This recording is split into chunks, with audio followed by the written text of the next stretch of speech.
Hello and welcome to episode 359 of the Board Game Barrage podcast. My name is Mark, also known as the Green Tank, and I'm joined, as always, by Kellen the Red Tank. Hello. Waited for Kellen to start taking his drink when I said that. And Neelan the Orange Tank. Hello.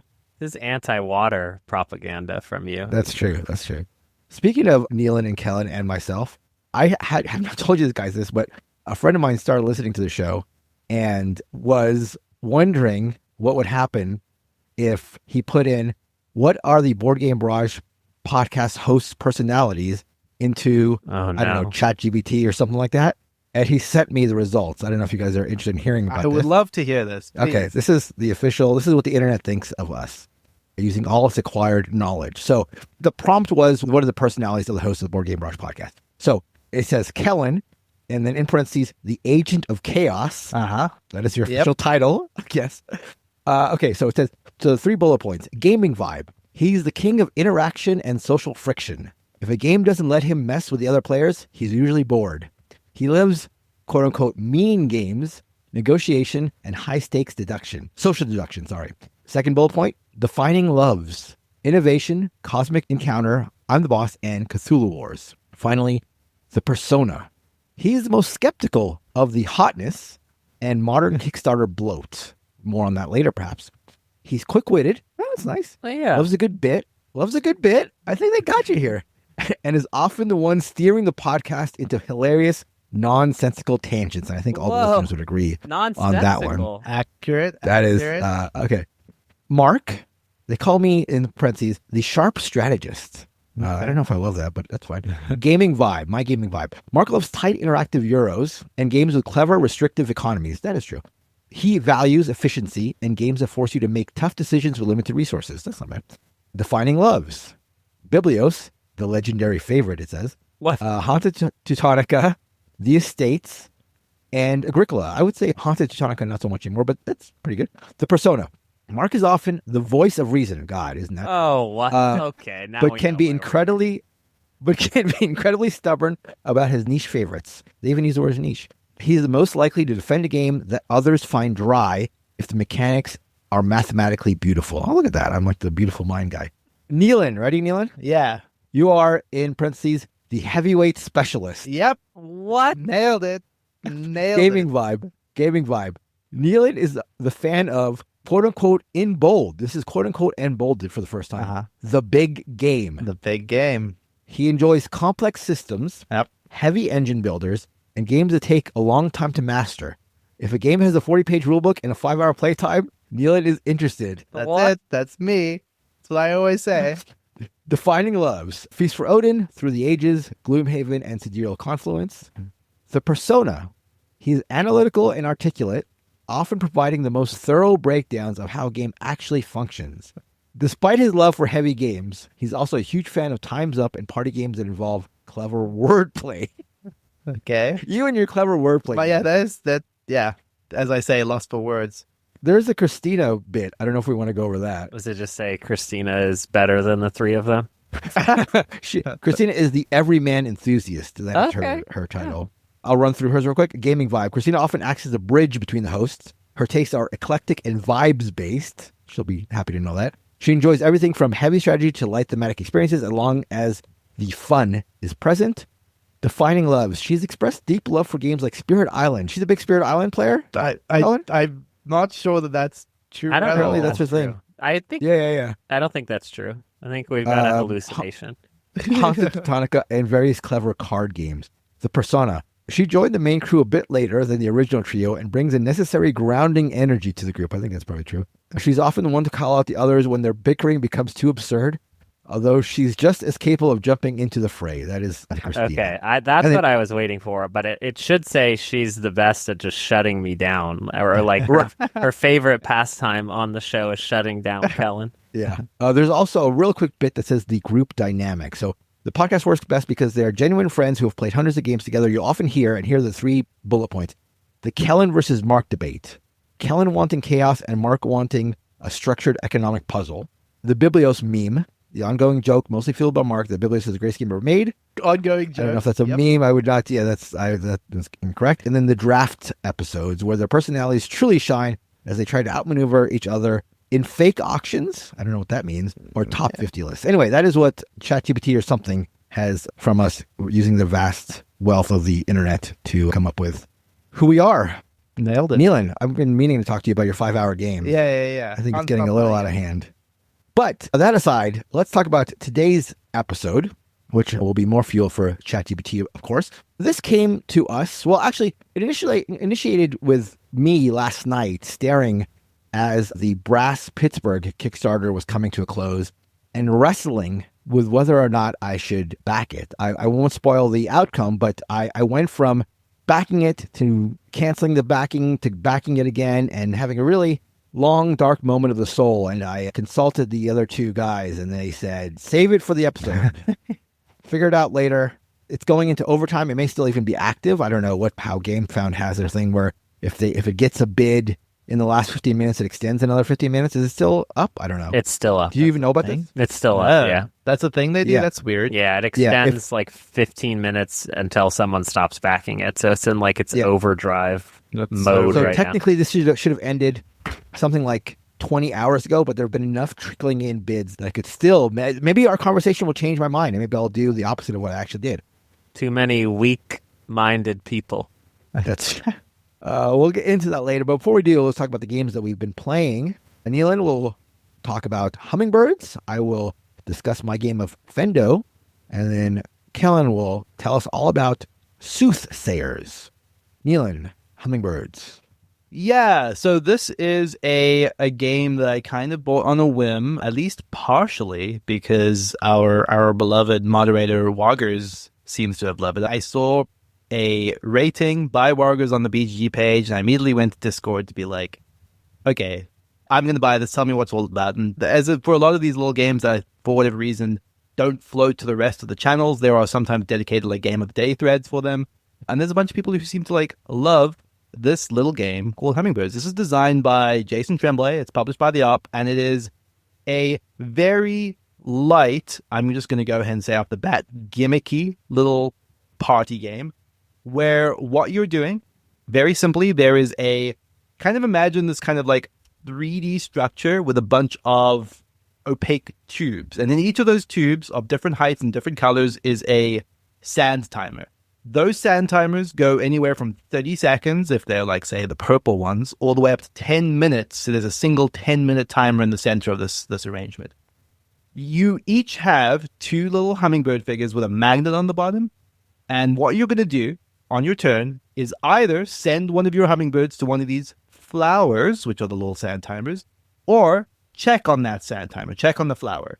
What that means is at the start of the game, you're going to flip all these sand timers, put them into the little tubes so that they're hidden, send the hummingbird out on your turn. The game goes sort of very quickly at pace, in which to say that like you're not supposed to delay, you're not supposed to hesitate. On your turn, you move a bird or you pull a timer, and it moves very quickly. If you pull the timer and all the sand has run out of that timer, you immediately take a points chip for that timer, flip the timer, and put it back. But the faster timers are worth, like, let's say 1 point for the 30-second timer, all the way up to 25 points for the 10-minute timer. And as soon as one of these piles of points runs out, the game is over. So the game is just about moving your birds, waiting until you think the appropriate amount of time has passed for a given timer, and then checking on it. If you're right, putting it back. If you're wrong, you just put the timer back and remove your bird, and you sort of take a point penalty as well, opening that flower up for someone else to like grab it from you. So there's this kind of this dance that happens as people are moving their timers around. I've spoken about this before in the context of other sand timer games where there's a little bit of like a rhythm to it. Like you're kind of like picking up a thing, you put it onto the purple, someone goes, you move your timer, someone goes. You think 30 seconds have passed. So you're going to pull your bird, take the points, put it back.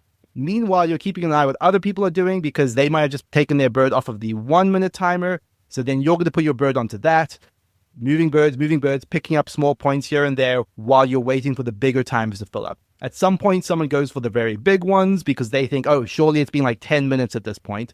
And the thing that's wild about this is it really messes with your perception of time. So like the idea that you'll get 5 minutes into the game and someone will be like, 10 minutes have definitely passed. 10 minutes have definitely passed. And you pull it up and there's barely any time that's gone through the thing. Is just funny. It moves so quickly. It's very, very silly. It's absolutely a gimmick, but I think it's a very, very good one. In fact, I dare say this might be the best sand timer game, which to be fair is a pretty low bar kind of, but I think this is really, really good for what it is. Neelan, Yeah. when I was in second grade and bored because I was so much ahead of my lectures, Yeah. I feel a nonsensical tangent is coming. No. I would Why? I would look at the clock and it would be like 20 seconds or 25 seconds until the minute. And then I would close my eyes and I would say, I'm going to open them when the timer is at right up. Yep. So what you're saying is that's the game. That's the game. That is the whole game. The game, Kellen, is closing your eyes and opening them when you think that the hand is on the 12. That is the game. And how much did you pay for this experience? You could say like $100. No, like This byline, a simple game where you estimate when hidden sand timers are done, ! Got you to spend your money on it. I think, to be perfectly honest, it's like $30, something like that. So it's like, like what you'd expect. It's like a small game. But again, lovely production values. I will say that this is one of those things that looks really, really lovely on the table. Like to me, this is kind of the perfect sort of example of a game that it's like a convention game. It's that thing we talk about where it's kind of like, you want to show it to as many people as possible. I'm not necessarily like hungry to play this again and again and again, but I want to show this game to as many people as possible because it's just got that kind of, you have to check this out. This is neat and weird and you've never played anything quite like it. Because like I said, like even though there are a lot of games that have tried to do the sand timer thing, I think they kind of all fall apart for a whole host of different reasons. But this one just being just as slight as it is means it's also like perfectly inoffensive for the gimmick. And again, it looks really, really lovely. Like it's quite a production.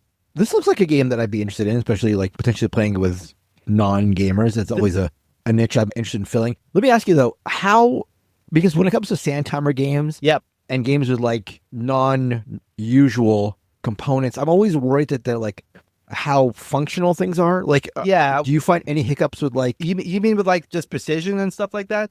Yeah, well, with I like the sand timers like not fitting incorrectly or any sort of thing like that, I think can really bum out. Nothing like that, but Mark, the thing you have to realize is that there's like 4 30-second timers, there's a bunch of minutes, there's 2 minutes, there's 5 minutes. So there's about like 10 to 15 timers in this, and only an absolute nerd or loser would check the time on each of the timers to make sure that each of them was precise. So that's exactly what I did as I opened the box, and I made sure that all of my timers had perfect precision. I will say I was impressed. They were all like within like an acceptable degree of the advertised time, which I will say like that's all I ask for from a sand timer. Sure, game, is quality. Yeah. That's not all what I was sort of getting at, but I'm happy you were able to reveal that side of your personality and your compulsiveness. No, production-wise, no. Like, actually, if anything, I would say that the way that they've designed, because these are custom sand timers, so whatever that means. Like, they're magnetized, obviously, top and bottom. The little hummingbird figurines have a magnet at the top, at the bottom. It all worked pretty seamlessly. I will say there is one production problem, quote unquote, which is it's a real pain to set up and tear down. But like, once you're in the game, I did not have any problems with it. Like, it functioned pretty much perfectly. You're obviously going to have times where sand timers get stuck and you just never know when you lift them up. But because you're constantly lifting them and jostling them, I kind of feel like that actually helps a little bit. Yeah. That was a concern. That's great. Yeah, I'm interested for sure. Versus kites in 20 seconds? Yeah, I would say, I mean, kites obviously being cooperative. Kites is kind of like more of like a frantic kind of like we're rushing against the clock, right? This doesn't really have that at all because it's kind of more about you just evaluating the passing of time more than like rushing against time because you specifically cannot see the timers. And if you miss a timer, that's not anything, right? You just have to be past the times barrier, the timer. It's it's not stressful in the same way at all. Got it. This BGG review someone started in this temporal-based game, which I really like. Yeah, I like temporal games, so... All right. Yeah, that's where we are. But yeah, that is Hummingbirds by Jason Tremblay. Though I'm not really a big fan of abstracts or really two-player games as a whole, I have been watching the 2026 Candidates, which is a tournament that happens every 2 years to determine which chess player is going to be taking on the reigning world champ for the title. that is happening right now. And so when a friend of mine, Cameron, suggested we give Fendo a try, I found myself in the right mind space to take him up on it. So Fendo, designed by Dieter Stein and published by Gerhard Spiel und Design. God, I love a good und. Unlike the 8x8 square dimensions of a chessboard, is instead played on a 7x7 square board. So think of the playing space much like a chessboard, but instead of black and white spaces, they are all uniform. They're all this, at least the copy we played was just like a natural wooden finish, so there's no spaces in that way. The rules of the game are pretty simple. On your turn, you can either place one of your 7 pawns on the board anywhere you like, or you can move your pawn and build a fence. So placing your pawn is pretty self-explanatory. So let's talk about how the moving and fencing works. You move an already placed pawn like a rook, speaking of chess, in a straight vertical or horizontal line as far as you want, while being unable to move past any other pawns or any fences. And then along that path, you can make one turn and go as far as you like in that direction. So take your pawn, go as far as you want, 90-degree turn, go as far as you want. That is how movement works. And then wherever you end up with this pawn on this 7x7 grid, you must lay down a fence on one of the 4 sides of the square where your pawn finishes. So that's it. That's how the game works. You keep doing that, placing out pawns or moving them until any pawn is completely fenced in an area by itself. Then that pawn can no longer be activated. So if a pawn finds itself completely fenced in, it is done. You don't touch it anymore. You're 1 pawn short for the rest of the game. When all the areas of the board have been fenced in such a manner, the game ends. Then each player counts up how many spaces they control. Control in this scenario being defined as all the fenced in spaces in a location where a player has their pawn. Pretty self-explanatory, or what you would imagine the scoring would work. And that's it. That's how Fendo works. This game really has everything that I want in an abstract 2-player game. Extremely easy to teach, seems extremely easy to play, and it is until you start realizing the tactics and the strategy inherent in the game. I think you could very easily play this game in 15, 20 minutes, but I think most games, at least the ones I play, would go longer just because there's so many interesting things to think about on your turn. Not that I think that this is a game especially prone to analysis paralysis. I think at most, again, you'll have 7 pawns on the board to consider, and even then, often a few of them will either be like inactive because they've been fenced in, or you'll quickly realize that they're not ones you want to be moving this round. So it's not a game where you're overwhelmed by decision.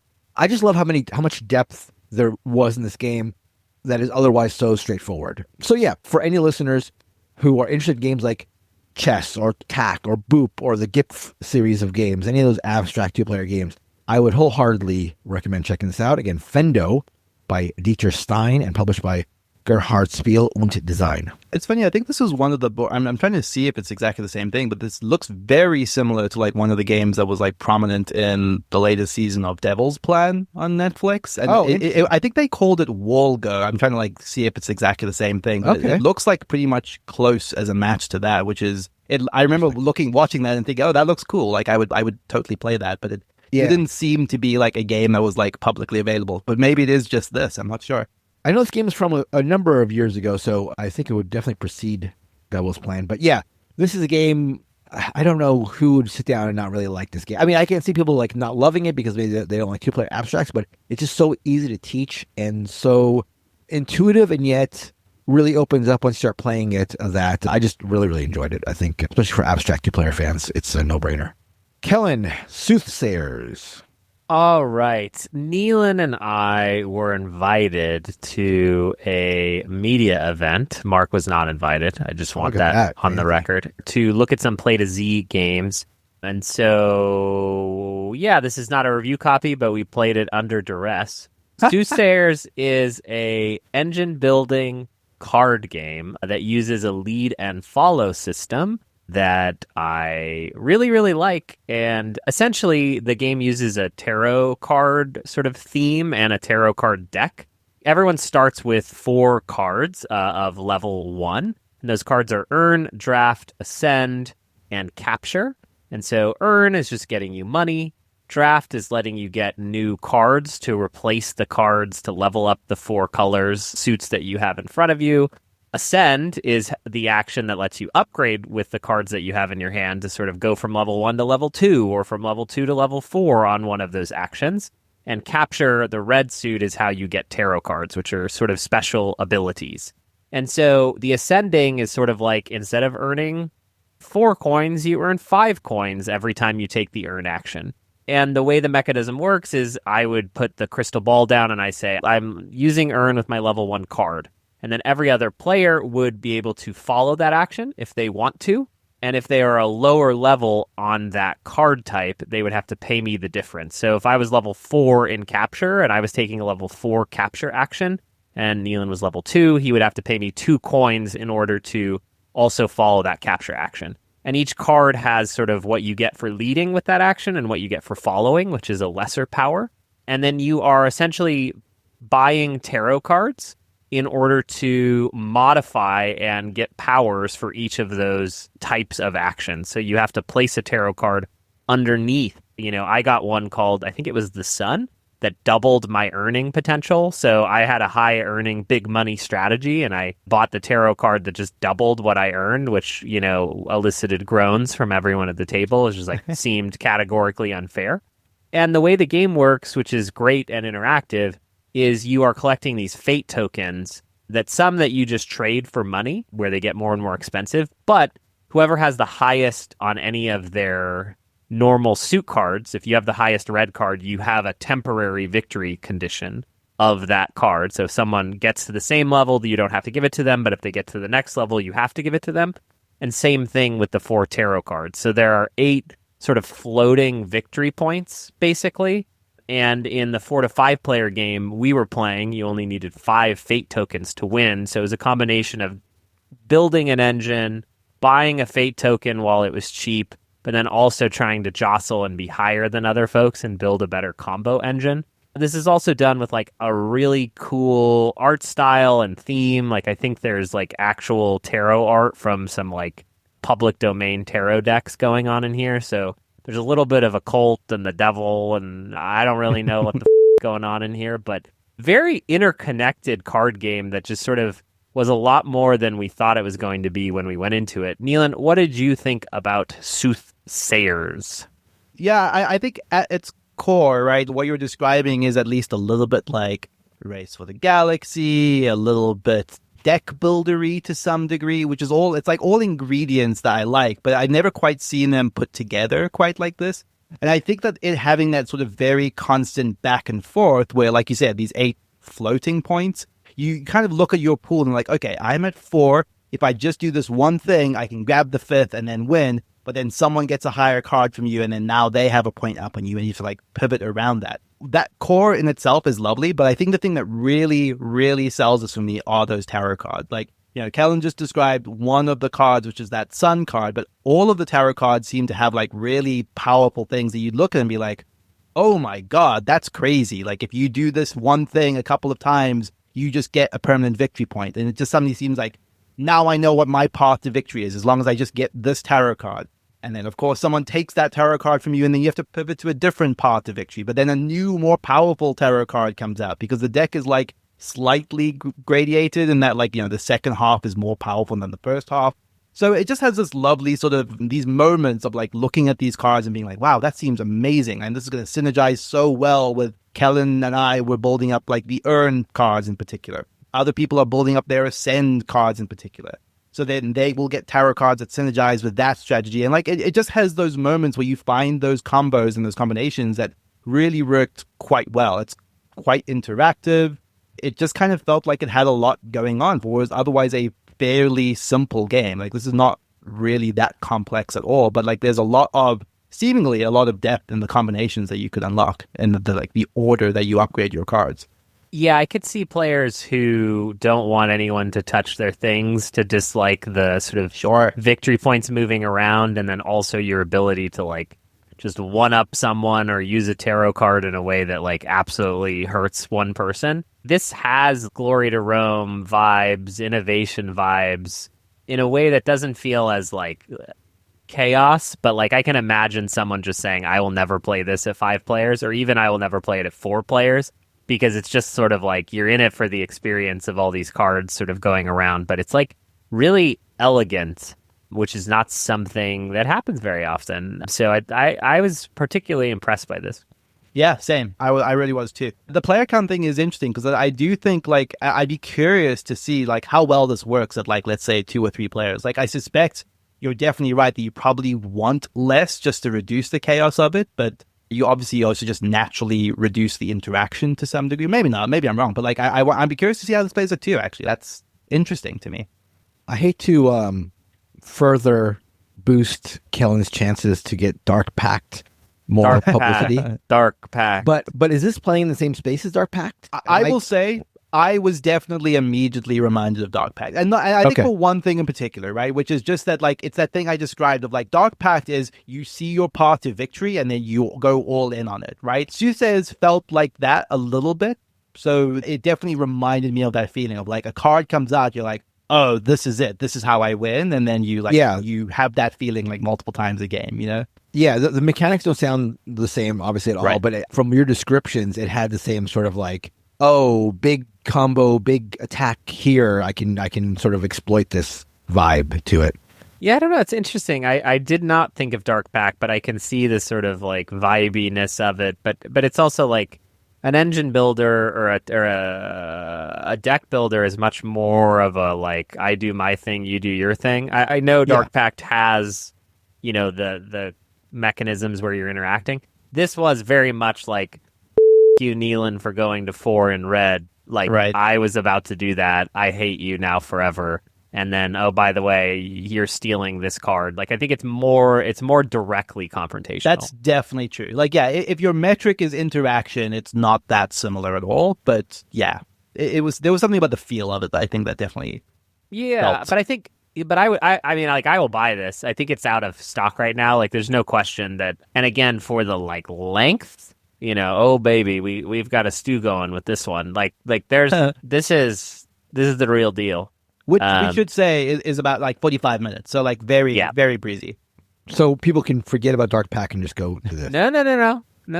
That's what it sounds like you're saying. This proves the supremacy of cards. Like people over what? Over what board. Is it, what is it about? Over boards.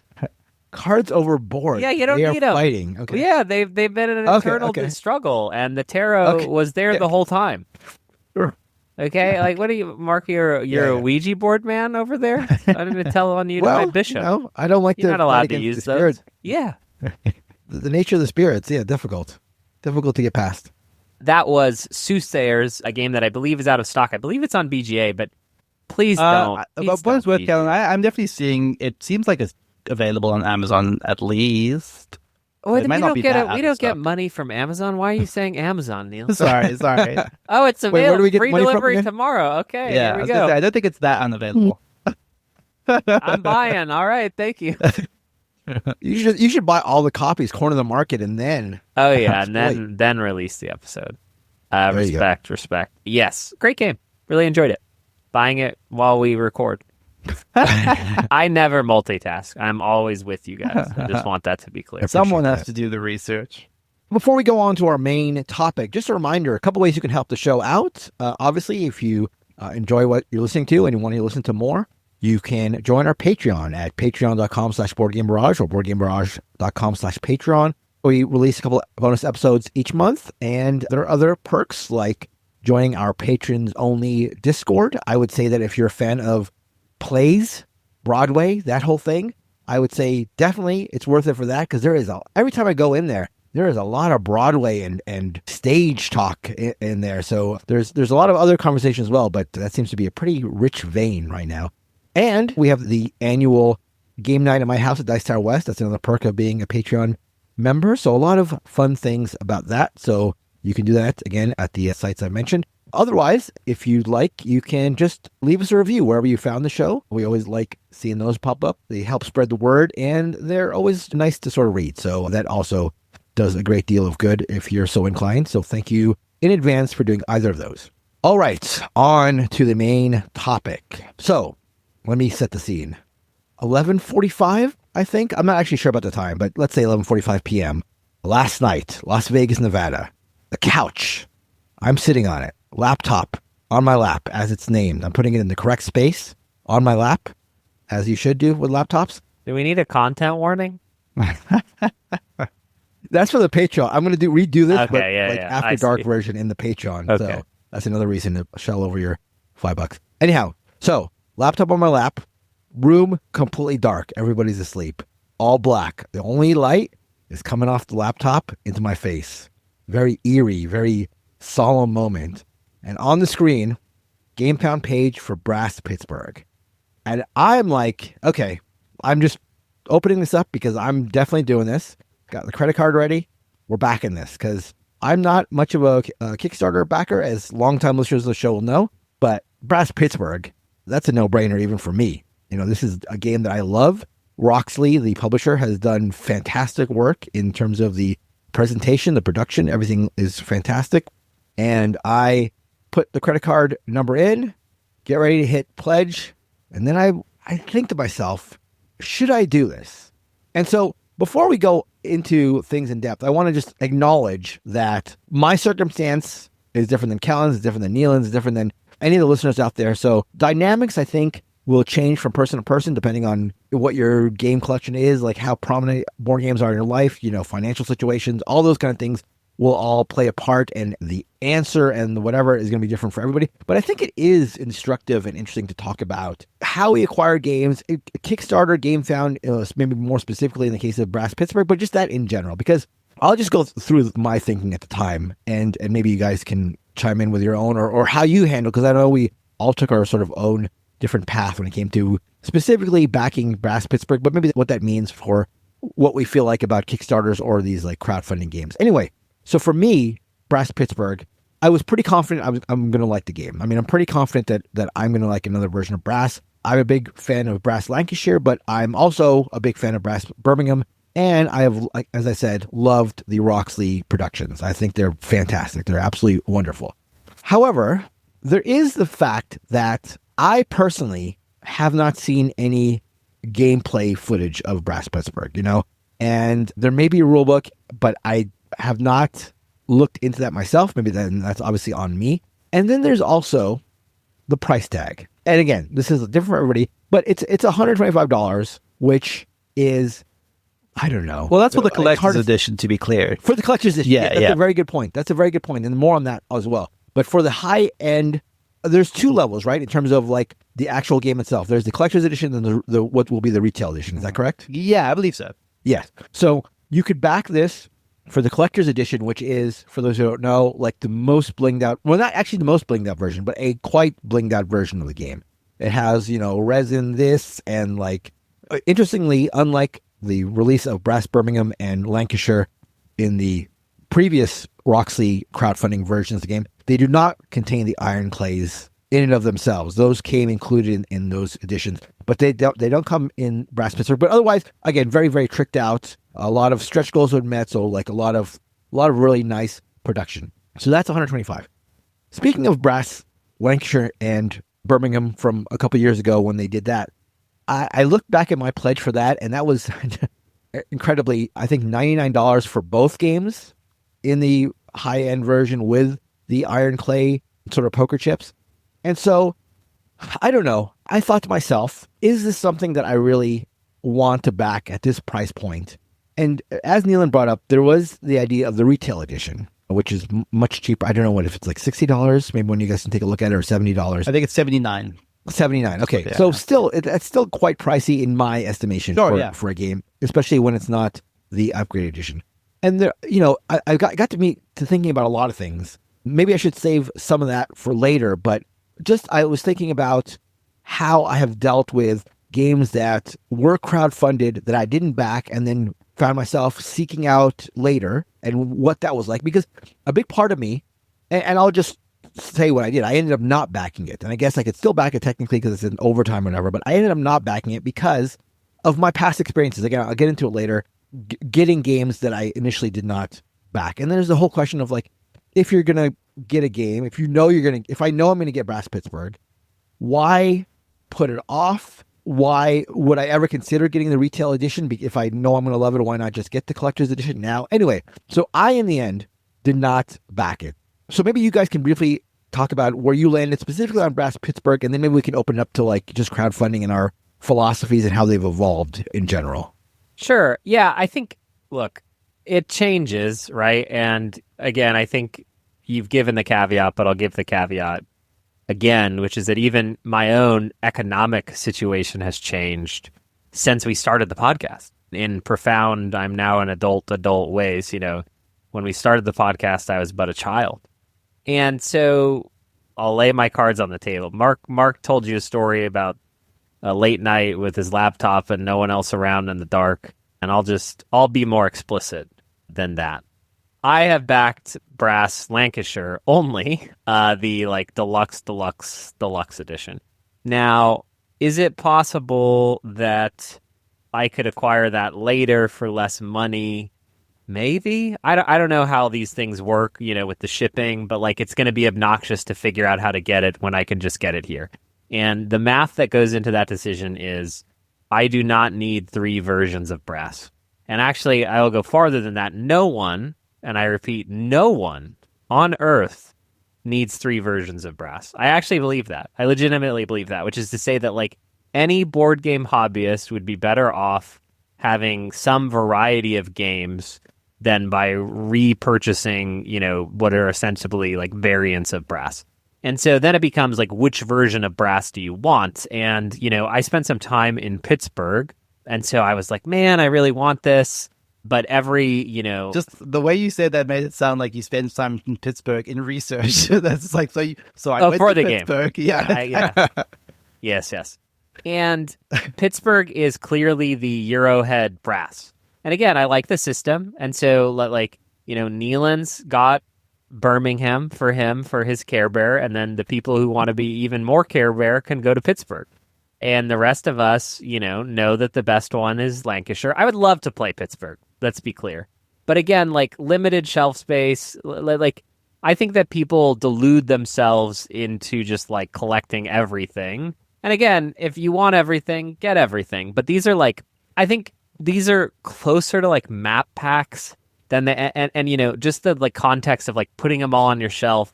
Let's put iron clays in each of them. It's oof. I don't know, guys. And again, but all that to say, here I am proclaiming this very loudly when earlier in the campaign, I was thinking maybe I'll just get all 3 of them. I literally was thinking that. So I am not, what is it? The sinner with the stone, throw stones at me too. But where I have netted out, I have a copy of Lancashire. I am annoyed that I still have this copy of Lancashire and my board has not been upgraded to no glare. It's just blinding my eyes constantly. I need this new version to deliver. That's where I'm at. Yeah, and for my part, I'm the person that sort of most needs, I guess, correction in Kellen's ways here. I didn't do all 3, but I did something that's ostensibly pretty silly, I suppose, which is that I have Birmingham. I have the previous deluxe version of Birmingham. But it's one of my favorite games. It's a top 10 game for me. So I saw the opportunity to be I will jump on the new deluxe version of Birmingham. I will find time to sell my old Birmingham deluxe, of course. But I also really want to try Pittsburgh. And especially in a world where Kellen had maybe sort of convinced himself that he wasn't going to back Pittsburgh. It's I'll get this. I agree with Kellen that I don't need 2 copies of Brass. So my intent would be to play Pittsburgh, see how I feel, how it nets out versus Birmingham, and then keep one of them. I have no intention of keeping both, but I did back both Birmingham and Pittsburgh. It's interesting because knowing it sounds less about Pittsburgh and its gameplay than you, I guess I'd heard that it was more Eurofied than the other 2. I find myself not so opposed to having all 3 if this one is more Eurofied, although that makes me less inclined to want it at all. And so maybe that is reinforcing my decision. But I just, it makes me think. So one of the options you can get in this game found, and correct me if I'm wrong, but I believe you can get the new version of all 3. Yes. So yes. So in fact, I just realized we should have done that. We should have figured it out between us, Khaled, to just do the multi-pack of all 3. Are we saving? Are we not saving? We are saving money by doing that. Nealon, why didn't you talk to me? Well, we still have time. We're still in overtime. We have overtime. Out. We can fix this. Oh, see, look at that. We're making things happen in real time. I love it. And I got to tell you, seeing that option of all 3 and having that be a consideration in my mind for even a second is what made me sort of immediately lash out the other way. When I saw that, And I thought to myself, yeah, I should do that.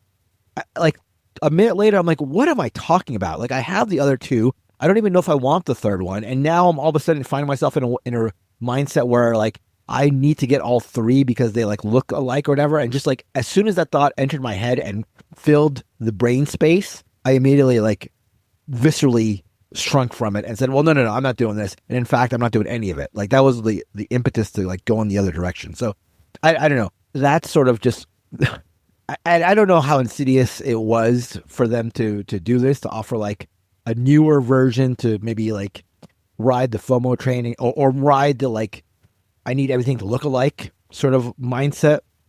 But just the idea that is one of the things that got me going the other direction. I mean, we have to acknowledge that that's obviously quite deliberate on their part, right? Like the intent is they want people to feel like, no, the only way to own all three in matching editions is to do it now and to do it for the special price. Like it's the Queen Games strategy with the City games, right? Yeah. And so it's actually interesting that you mentioned Queen Games because when it came time for me to figure out whether or not I was going to back it or whether or not like the FOMO was going to be crushing, was thinking about the Stefan Feld Queen Games City Kickstarter or Game Founder, whatever it was, where they had a bunch of his older games, a number of them out of print, being re-implemented in new designs with like more uniform boxes and much more deluxeified editions.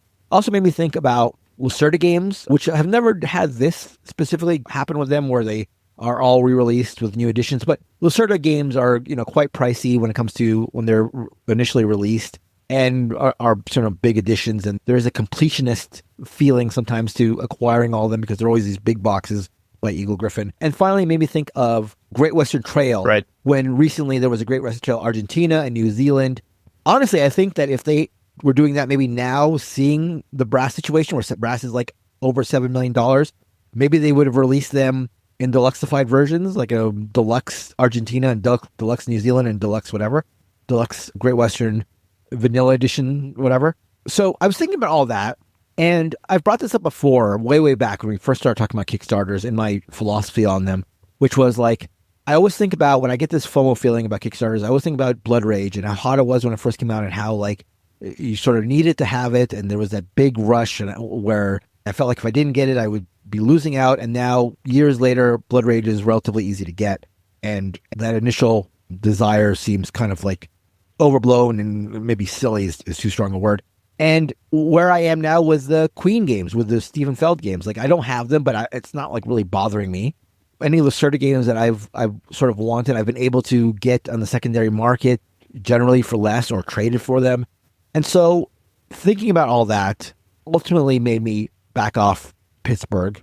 And yet I'm still sort of torn because, again, it is a game that I know that I'm going to like. And there are the questions of the retail edition. Like, how many people actually back the retail edition when you can almost certainly probably get it, assuming it's available, get it cheaper when it comes out on retail? And is that even an option? And what is that even all about, even offering a retail edition when the GameFound page is otherwise splashing all these extra bits and you sort of feel silly for backing a lesser version when there are all these stretch goals being met? So I guess a thing I'd like to sort of discuss is like how we've evolved from when we started the podcast to where we are now when it comes to crowdfunding. So I'll start by saying like I think the least crowdfunding of us when we started. I probably maybe still am, but I have had peaks and valleys where I've backed games, and I was not inherently against crowdfunding Pittsburgh. I didn't think there was going to be a definite no on that.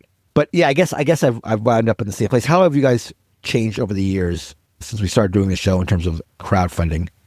Sorry, I got distracted by Kellen flooding our admin channel with pictures of various people's overblown collections. I think he's trying to make a point, but I haven't quite got there yet. This is my, and I think I've talked about this in the bonus episodes a couple of times.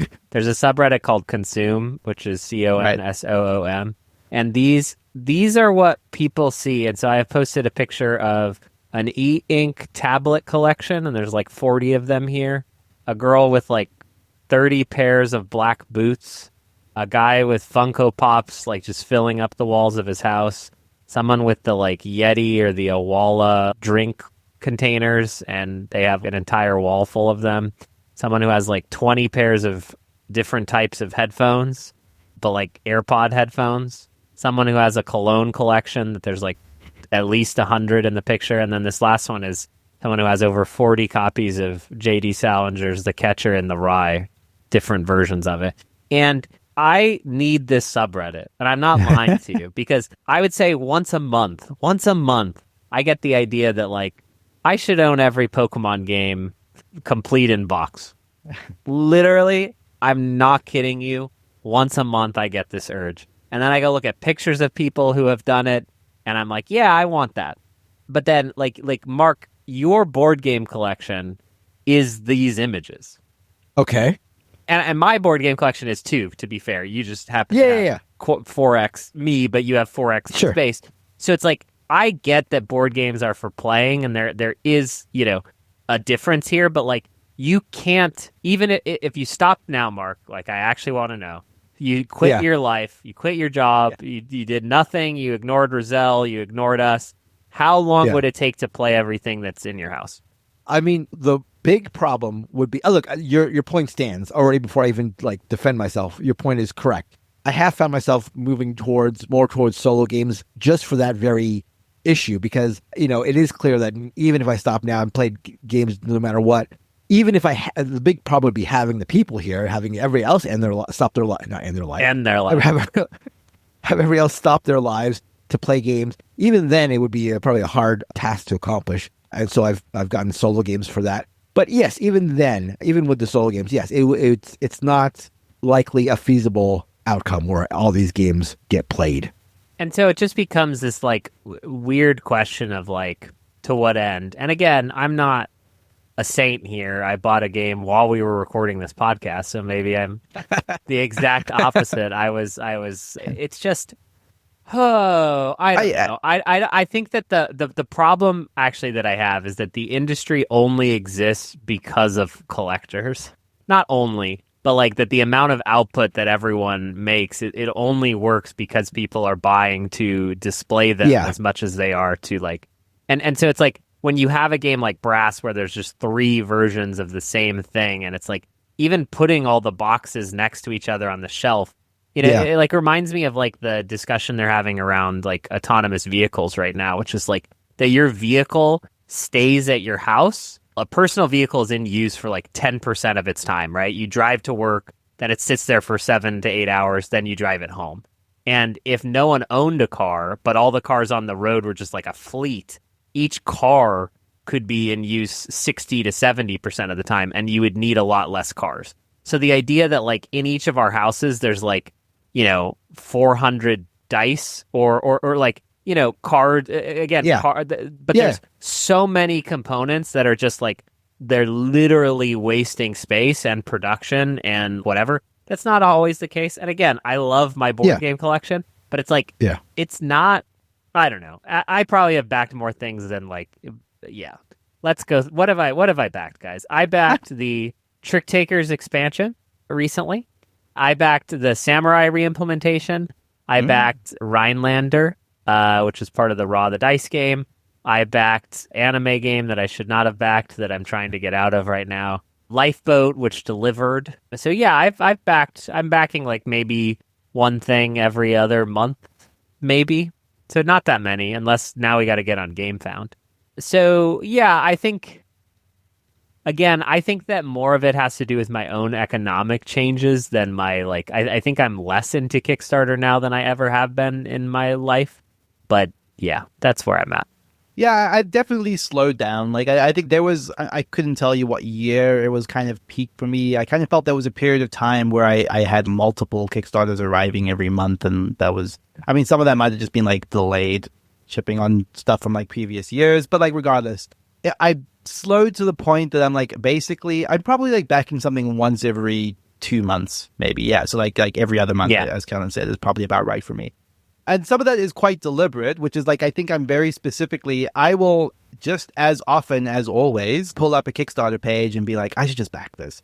But I talk myself down from that cliff, so to speak, of just like not just backing something just on a whim because I think it happens to look cool. And unfortunately, I'm not as diligent as I used to be about like reading rule books for things or anything like that to like get a real sense of whether it's something I'm going to enjoy.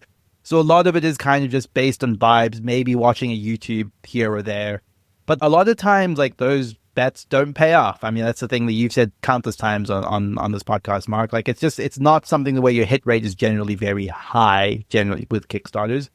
But I've just gotten to the point now where I want to be more specific about it. I mean, like, okay, I'm fairly confident that this is something I'm going to enjoy, therefore I will back it.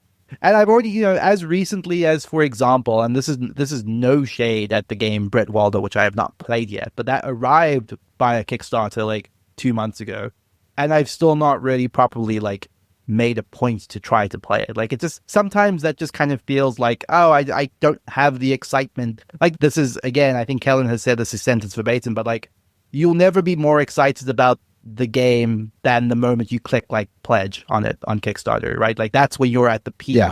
This is the most I want to play that game. And 1 year later, how much am I going to want to play Brass Pittsburgh? Like, I mean, probably a lot, but like, it's just like one of those weird things that's hard to evaluate in reality. Like, how long will it be before I play Brass Pittsburgh after getting it?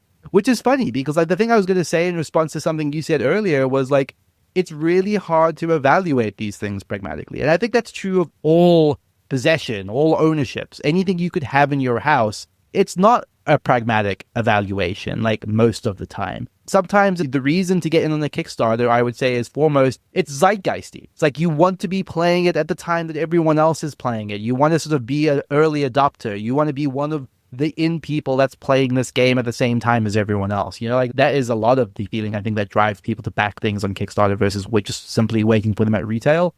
Obviously, there's the fear of missing out on value. Like, if I get this now, it will be cheaper, which is very rarely ever the case, despite what any Kickstarter page ever tells you. So, yeah, it's just complicated. Like, I mean, I'm also not immune to the idea of collection and honing a collection to some degree. Like, this is stupid, but the example of this recently is like we're reading like these Dark Tower books as a book club.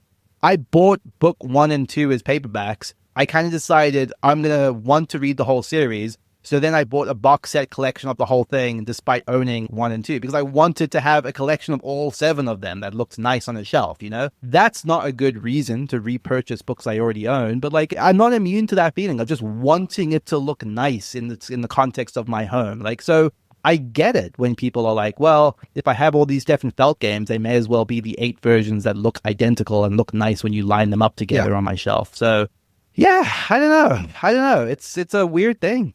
It's very hard to like evaluate for any one person. Yeah, absolutely. And yeah, it's hard to make any sort of blanket statement or recommendation. And for what it's worth, as Kellen said, I'm not going to be the one to throw stones because there should be a lot thrown at me. And I'll also even go further in saying, I think in general, it's probably a good sign that Brass is at, $8 million or $7 million now, or because first of all, like if people want to pay it, then they can pay it. And they're right. I mean, for a lot of people, it's a totally fine decision to make for sure.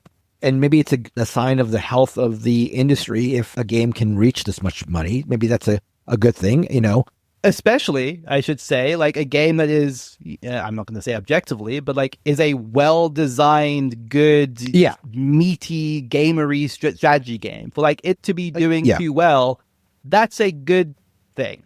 Yeah. As on the whole, that's a good sign for the state of the industry, I would probably say. Yeah, I don't know if I agree with that. Well, to some degree. It's better this than like something else that we all know, well, that game is garbage, right? Like, that's kind of what I mean. From our perspective, like, it's like, good for it being Brass, I suppose. I guess you're having to, like, do the math on amount of backers versus price, because like, that's fair. This is 4,800 backers. Scythe had 17,000. So, like, yeah, everything got more expensive, and these games are like ultra deluxe. But I don't know that. No, that's very, very valid. I don't know. I am happy that good games are getting. Yes, I'm happy. I want to play Brass Pittsburgh. I'm happy it exists. I'm not. That's fair. That's a fair point. I would say if Brass Pittsburgh was at $500,000, I would be like, oh, that's a bad sign. Yes. Not only for the game, but just in general for board games. Yes, I agree. I think. I think that would squash the potential for innovation because people will be like, well, there's no money in it at all. Not that there is now, but I just think there's a good sign. I might just ask you a question. Yeah. Which is, Mark, one thing I'd be curious to ask you is if this didn't get you, what would? What would? Yeah, that's a good question, because that's also a thing I was thinking about, because when I decided not to back it, I thought to myself, well, I definitely have I was just looking as you guys were talking. I've backed a total of, how many games do you think I've backed since 2016 in the 10 years? I'm going to guess certainly under 20.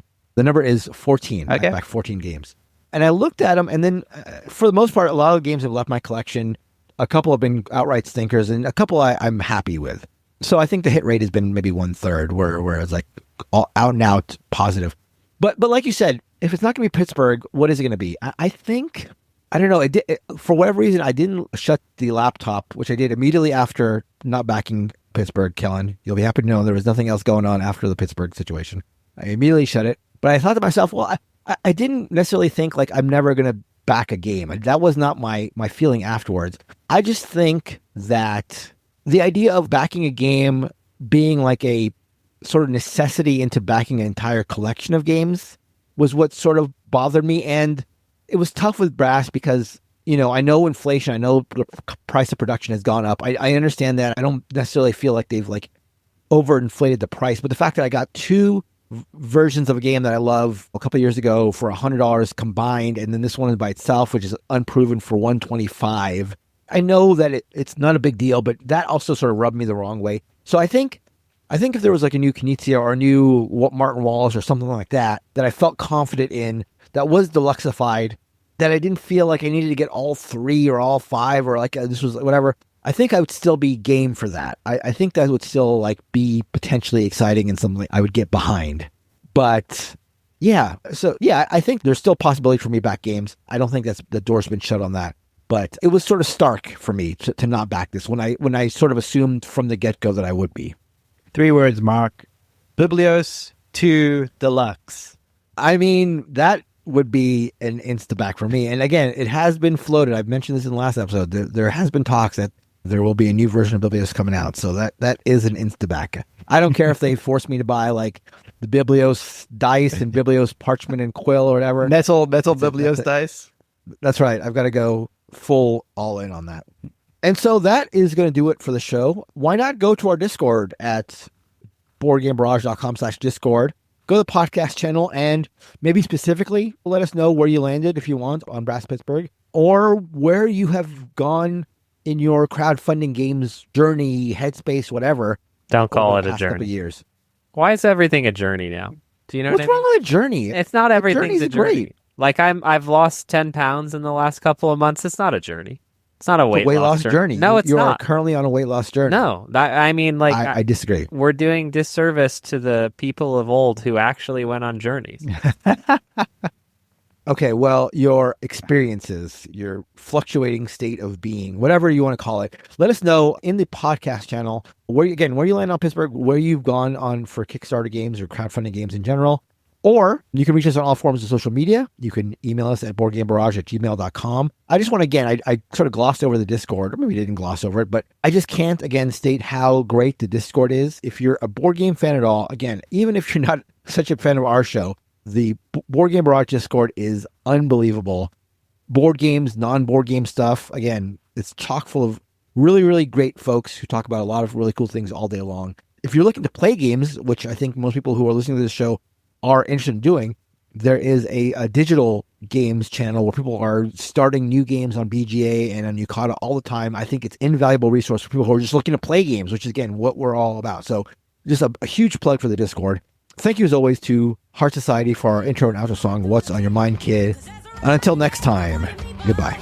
Bye-bye. Bye.